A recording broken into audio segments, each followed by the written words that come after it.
Take a look at these 3 dates. What do you think about those? What's the significance? Pop quiz. There's going to be a test. May 27th, 1986 is the release date for Dragon Quest. December 18th, 1987 is the release date for Final Fantasy. And then 2 days after Final Fantasy, December 20th, 1987 is the release date for Phantasy Star. And I gotta say, it almost feels like Phantasy Star came out 5 years after Final Fantasy. It is leaps and bounds ahead. Now, why are we talking about this? Because Phantasy Star is one of the greatest Japanese role-playing games of all time. And I think it mops the floor with both Final Fantasy and Dragon Quest with a much smaller footprint on the world. I mean, of course, a ton of people respect and cherish Phantasy Star 1. You know, it's unfortunate that Sega completely ruined Phantasy Star for like the past 10 years, but we're not going to talk about that. This is a celebration of a fantastic, beautiful little game from 1987. Let me just set the stage. The series originally took place in this little 3-planet star system called Algol, and there lives a peaceful people ruled by King Lassic on the green planet Palma. They figure out space travel, check out the other 2 planets, and make friends with these gross little aliens, and then something terrible happens. Missionaries from a distant galaxy arrive on Palma to spread their weird perverted sex cult religion and promise the good king that they can make him immortal if he joins. Now he's old, he's getting close to the end of his life, he's dying, and so he accepts, but from that point forward, something is changed within him. Donning evil black armor made by the cultists, he becomes this cruel and twisted leader. With an unrelenting evil festering within him, he does the unthinkable to the calm planet of Palma. He makes the taxes too high, and everybody gets hungry. Which I think is actually pretty cool, that he doesn't have this world domination plan. It's something as simple and grounded as he's extorting too much money from the citizens of the planet, and they get fed up with it. I mean, it's pretty realistic. And so a young member of the resistance named Nero is going to put a stop to this villainous regime. And of course, as soon as you start the game, he is immediately killed by space police. It is up to the game's true protagonist, his sister Alice, to exact revenge. And I mean, hell, as far as RPGs in the 80s go, a straight-up revenge story is pretty sick. Phantasy Star is a prime example of what I would call just elegant simplicity, right? I mean, it is a straight-up revenge story.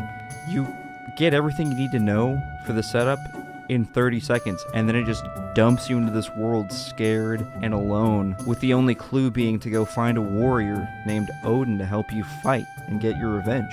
And I think this is where the game truly shines. This is like the beautiful nugget of it all, is not the dungeon crawling. The combat is combat from 1987. I mean, it's simple but satisfying, but the thing that sets this above a Dragon Quest or a Final Fantasy is how in-depth the clues are.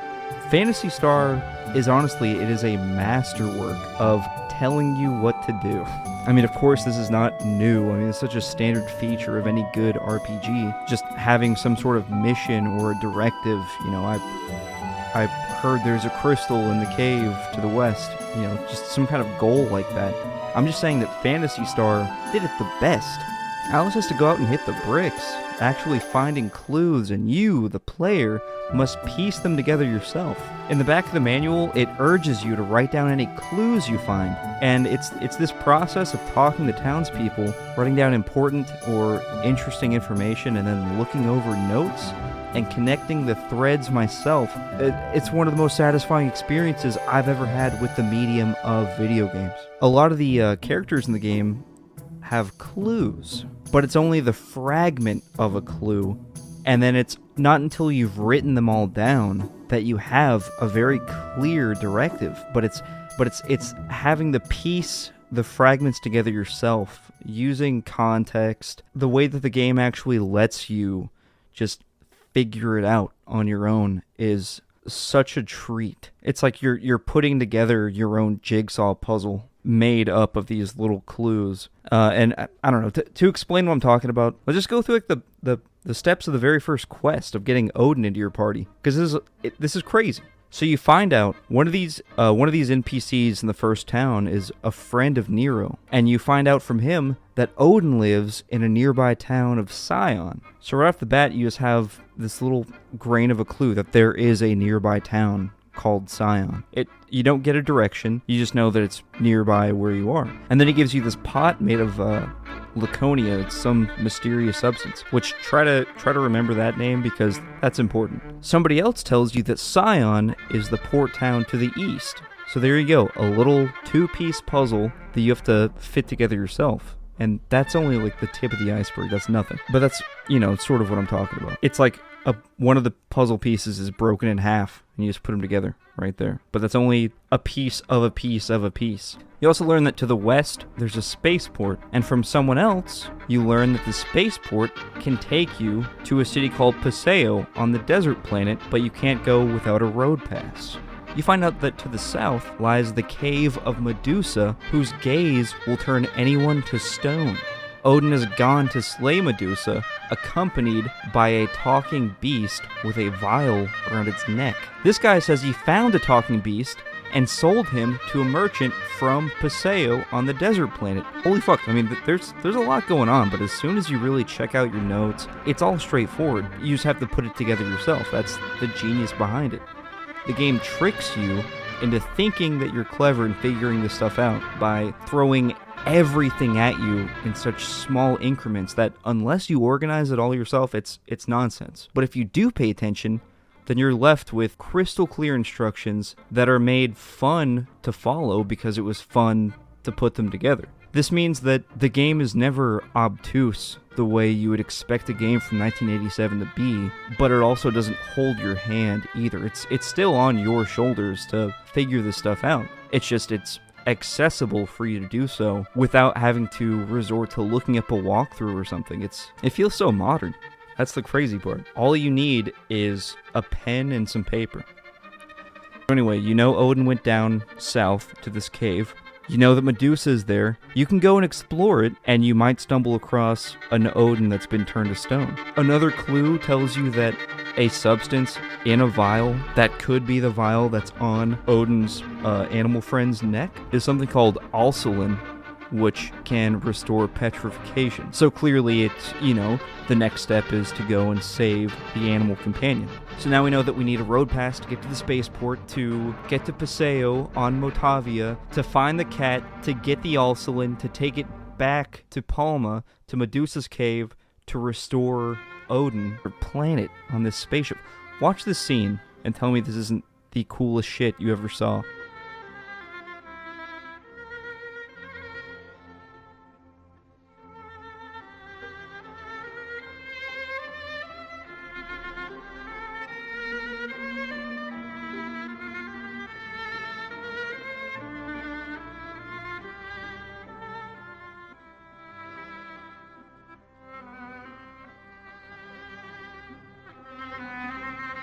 Now that we're finally in Paseo, there's this guy trying to peddle off an animal for 1 billion meseta, the currency in the game. 1 billion! And he's willing to trade that 1 billion, or he's willing to trade that Laconian pot we got like 10 steps ago. So this is so cool.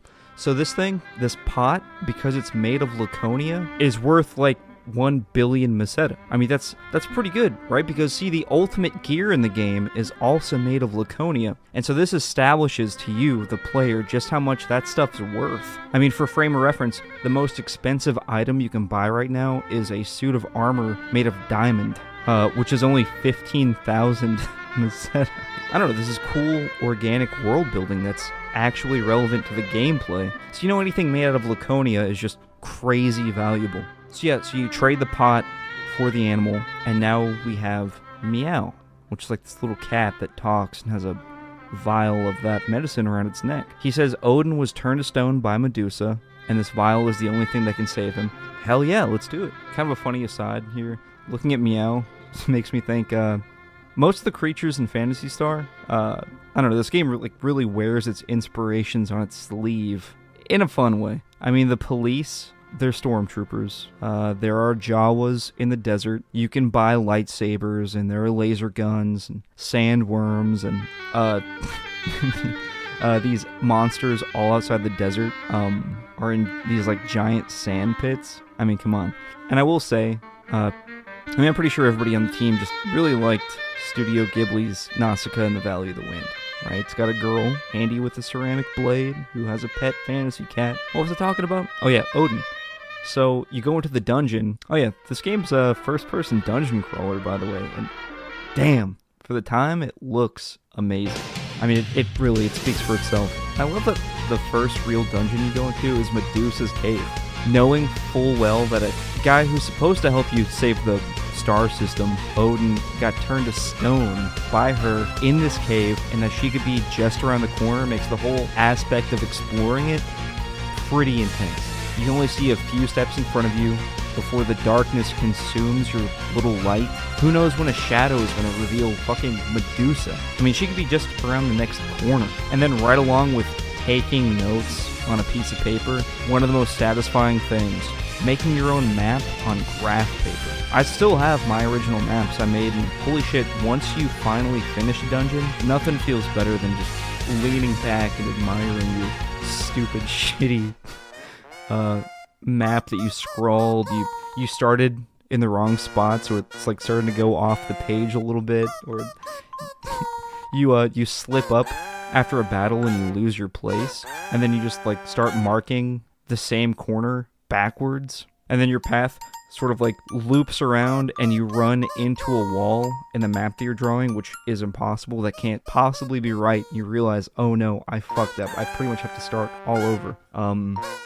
Which sounds annoying, but also as soon as you save Odin, he has a compass, and so you can just check the compass and see what direction you're facing, and then it adds another layer to the map making process, but it also keeps you from making those like goofy mistakes like that. I don't know, it's just so crazy to me to see a game this old that's so willing to not just fuck you over, right? You expect a certain degree of bullshit from something of this era, and even on the few times where I got totally stumped and my notes offered no real leads, I looked in the manual, and this is one of the coolest details.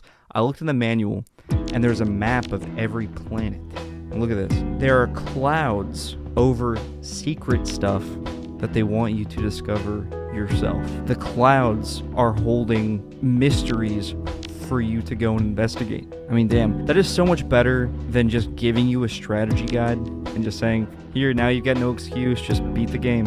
I don't know, it's what a crazy idea. It's to the point where Phantasy Star 1 feels more advanced than Phantasy Star 2 and 3 in a lot of ways. And then once you do save Odin, finally, one of the best hints that just like plants this seed in your mind of like, ah, shit, here we go. Odin tells you that Medusa got away and that she has a Laconian axe that he wants. So this has all been set up the entire game up to this point. That axe, imagine how much that axe would be worth. If some pot is worth 1 billion Meseta, it's absolutely priceless. You've been set up with the in-game lore to appreciate Laconia all the way up to this point, beyond just numbers that add up to a higher damage value. I mean, you can't get that out of your head. It's like, oh my god, I have to go and get that. And then way later, a guy tells you, look at this line. He says, don't go near the tower at the far end of the narrow road which goes from the Gothic forest through the mountains. A magic beast lives there. Look at it and you turn to stone. Ah! Because of all that contextualization beforehand, that dumb little RPG line hits like a truck.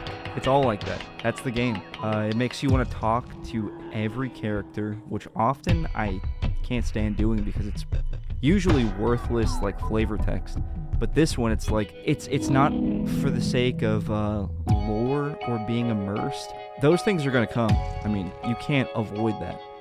But talking to people in the game is tied to the gameplay in such a beautiful way because you want more clues. You want to know where you can find some awesome Laconian weapon.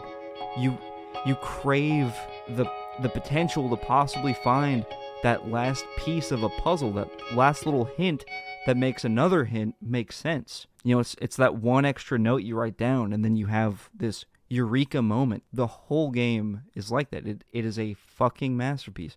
Best 8-bit RPG ever, period.